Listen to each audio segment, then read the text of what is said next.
নমস্কার, দক্ষিণ ফ্যামিলিতে সবারই স্বাগত জানাই।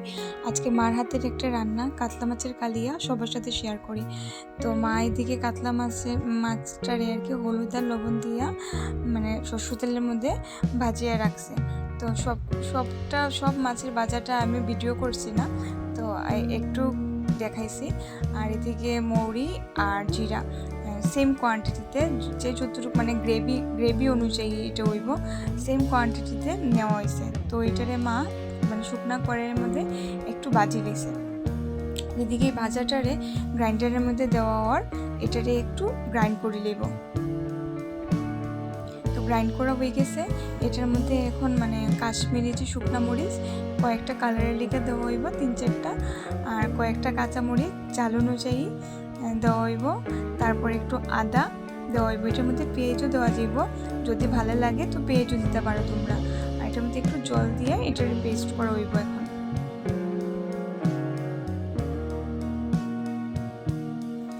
এদিকে কড়াইয়ে সরষের তেল দেওয়া হয়েছে, তেল গরমও হয়ে গেছে। তো মা এটার মধ্যে এখন তেজপাতা, দারচিনি, এলাচ আর আস্তা যেটা মৌরি এটা ফোড়ন দিব।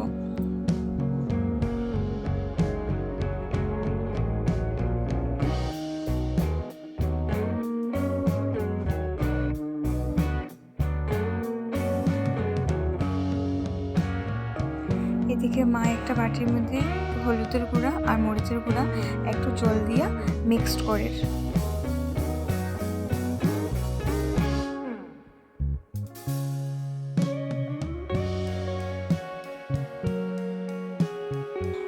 এখন মিক্সড করা ওই মশলাটি ওই তেলের মধ্যে সারছে।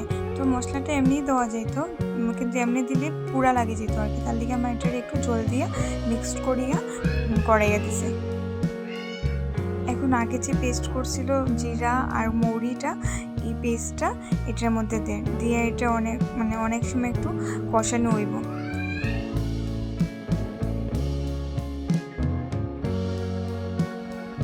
এখন মা আগের থেকে একটু কিশমিশ ভিজিয়ে রাখছিল একটা বাটিতে, ওই কিশমিশটা দেওয়া হয়েছে।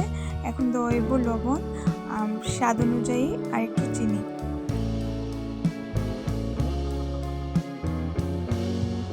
এখন মা টক দইরে গ্রাইন্ডারের মধ্যে অনেকটা 5-6 চামচের মতো নিয়ে ভালো করে গ্রাইন্ড করিয়া কষানি মশলাটা যেটা হওয়ার কড়াইয়ের মধ্যে এটার মধ্যে দিলাইছে।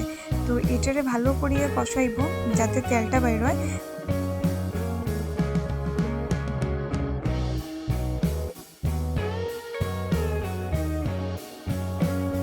এদিকে মশলাটা ভালো করে কষানো হয়ে গেছে, অনেকটা তেলও ছাড়ছে। তো মা এখন ঝোল দেয়। তো তোমরা যতটুকু ভালো পাও এই অনুযায়ী ঝোল দিতে পারো। ঝোলটা একটু ফুটার পরে তো যে ভাজা মাছটা আসলো এটা একটা একটা করিয়া দেওয়া হইতেছে।